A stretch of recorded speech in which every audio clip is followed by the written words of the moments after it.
The Senate is looking at blockchain technology to bring transparency to the national budget.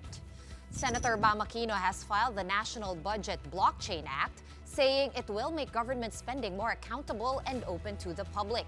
He explained that putting the budget on the blockchain will allow every peso to be tracked, helping to curb corruption. Baguio City Mayor Benjamin Magalong welcomed the proposal, calling corruption in public works a cottage industry. Last September 30, the Public Works Department inked a partnership with the nonprofit organization Blockchain Council of the Philippines. That is to launch the blockchain-powered platform Integrity Chain, which aims to embed transparency, accountability, and public trust in national infrastructure projects. And walking us through the world of blockchain is Donald Lim, Chairman and President of Blockchain Council of the Philippines. Thank you for coming to the show on a Friday evening. Thank you. Thank you for having Now, me. Donald, Yep. laymanize it for us. Okay. How can blockchain prevent corruption? Okay, I'll explain it. What took me 7 years to understand, I will explain in 7 minutes. Thank you. Okay, so blockchain is in essence just what you call a digital ledger. Okay, so in the most simplistic sense, so that our Filipinos can understand. No? So if I go to your sari-sari store, right? And I would say, pwede pa utang. Can you, I would just like to buy. Ililista ko ngayon lista yan, mo. So, Donald. pagiging isang Coke, bayaran ko later. And I'll pay for it later. Right? And then next day, I come back. I said, "Nako, I forgot my money. Can I just get the shampoo and I'll pay for it later?" Right? Let's say after a week, when I went back, sabihin mo, "Okay, can you now pay?" Right? And you said, "Magkano?" You said, 500. I said, "No, I don't recall. I think it's around 400 lang." Right? So there goes the challenge. Na we don't know who's telling the truth. You have your notebook, I have my notebook. In blockchain, the essence is that the entire barangay, every time there's a transaction, everyone records it. Except it is digitalized, which means in digital, every transaction, everyone has that record. And therefore, anytime when you check on it, you know what is the real value and the real amount. May timestamp. There's a timestamp. It's immutable. You cannot change, because if I want to change it, I have to tell everyone to change it also. Right? So that's why they're saying it's immutable, it's transparent, because all of our transactions, everyone sees it also. Okay, I'm going to get straight to the point, Donald. Napaka-creative ng mga Pilipino. Yes.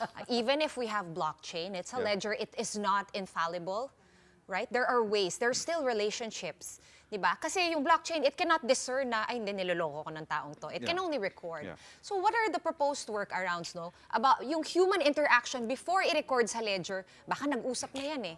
How do you propose to curb all these other side activities? I think that's going to be very hard. Number one, the reason why it's hard is because everyone is looking at it also.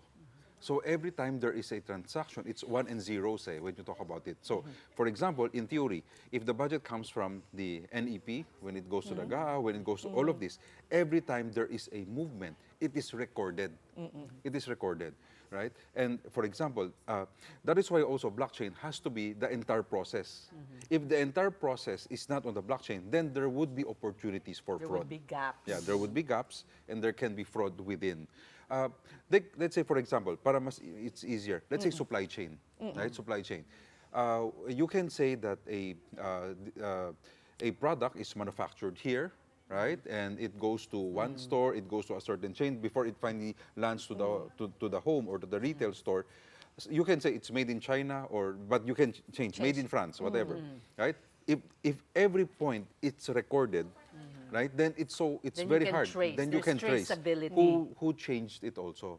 So every record is saved across all. And therefore, that's why it's a part of ensuring that this law helps, and that this law would work, is that the government is digitized also. Everything. Yes, because if you have a paper and pen, then you can change it and then, okay, input this. The reason why, for example, Bitcoin or all of this cryptocurrency you cannot fake your way. Paper money you can, but if you look at cryptocurrency, it's foolproof. If I give you 1 Bitcoin, it's automatic on the ledger, and that ledger is saved across all. So it all will the only nodes. work sa government natin, no? Yung pinag-uusapan natin mga budget. It will only work if it's all or nothing. That's right. For it to be fair, it has to be, everything has to be, because then there's no question. So the DPWH is already fully digitized ba? Or No. So what we're doing, no, they're hindi not, pala but that's okay. Because what we're doing is what we call a proof of concept muna. Because if you look at it around the world, most governments do not like it. Right? So with the DPWH, when I talked to Secretary Vince, he says, let's try, right? Number one, let's try. Let's try what is the easiest and automatic, that has complete paperworks. And that's why we focus on the foreign assisted programs, the foreign assisted. So during that event, we had ADB, World Bank, all of them are there. They know their numbers. Right. They know how much they're giving. Yep. The recipients know also how much they're expecting, right? They also know that every step of the way, how many percent done, then that's when they get paid. So as long as the process is clear, the in, how much, the out also is clear, who is the supplier, the bidding process, everything is on the chain, then it's so hard. And the difference also is that in the integrity chain, 51 organizations, no, from the Makati Business Club, civil management, society. civil society, foundations, they're also there as what we call validators. So they will now check, right? So not only what we call a tech chain, which is a blockchain, is tech, there's also what I call a people chain. That's also balancing it also. So now they will be seeing, okay, parang it's so weird that this bridge would cost 100 million when I think I have a construction company and it's only like this. So people can ask. Well, Don, you did mention people chain, meaning the people can really see, That's right. participate, the media can report on it, monitor it. But the question is, how user-friendly is it as well? Do we need technical knowledge to know how the blockchain works? Not really. So it's just a website. It's a web page. So usually we'll do an app, but right now we'll just do a website. Because the people chain, I don't want it also when we do a proof of concept that every Filipino can check on it. We will open it up to the validators, will be the organizations. We will open it up to media. You can go in and check also. But the validators is the one that checks, right? So media can also come in, they can ask questions, and then you help also the validator saying, oh nga no, something's amiss. Right? Then we can I have check. one more example. Recently, we were talking about the Discayas, di ba? Correct. 9 companies, sila lahat nagbibid. Correct. For example, yung case na yon na, it's an interbidding between 9 companies owned by That's the same right. people. That's How right. can blockchain stop that from happening? Okay, blockchain can't, right? can't. From a tech perspective, if Correct. they are all recognized, that they're all recognized by the system, that they're valid. Correct. Right? That's why the people chain comes in and anyone can now say, wait a minute, I know that. I have a Or question. parang the bids are too close. Can't the blockchain do that? they- It's just a recording. They can. So using AI, you can actually you can flag them already, right? So now that this happened once, we make sure it will not happen again. So now you can flag like any 2, any 3, any 4, any 5 cannot be part of. So you can use AI with your blockchain to make it like smarter and train it to identify. Using historic data, right? Like now, you can actually record now on the blockchain using AI. All of these companies cannot be there. Or any 2, any 3, any 4, or any 5. Nasabay sila. And you said in your column that this is a historic feat Yeah. that no government, No government has in yet the world. done Yes, this. yes, they haven't.